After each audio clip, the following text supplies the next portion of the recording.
કાંકરેજ તાલુકાની જીવાદોરી સમાન ગણાતી બનાસ નદીમાં કંબોઈ, દુદાસણ, કસલપુરા, જામપુરા, રાનેર સહિત અનેક વિસ્તારમાંથી પસાર થાય છે અને બાંધકામ માટે આ નદીની રેતીની ગુણવત્તા ખૂબ જ ઉચ્ચ હોવાના લીધે બનાસ નદીમાં ભૂમાફિયા તમામ નિયમોને નેવે મૂકી ખોદકામ કરી રહ્યા છે।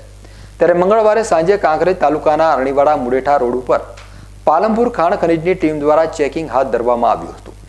ચેકિંગ દરમિયાન ભૂસ્તર વિભાગની ટીમે ગેરકાયદેસર રીતે બનાસ નદીમાં ખોદકામ કરી રેતી લઈને આવી રહેલા 6 ડમ્પર ઝડપી પાડ્યા છે।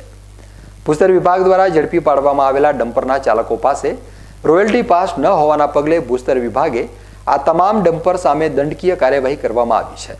ભૂસ્તર વિભાગની આ કાર્યવાહીના પગલે કાંકરેજ અને શિહોરી વિસ્તારમાંથી પસાર થતી બનાસ નદીમાં કરવામાં આવી રહેલા ખોદકામની કામગીરી પ્રભાવિત થઈ હતી અને રેતીની ચોરી કરતા તત્વોમાં ફફડાટ ફેલાઈ ગયો હતો।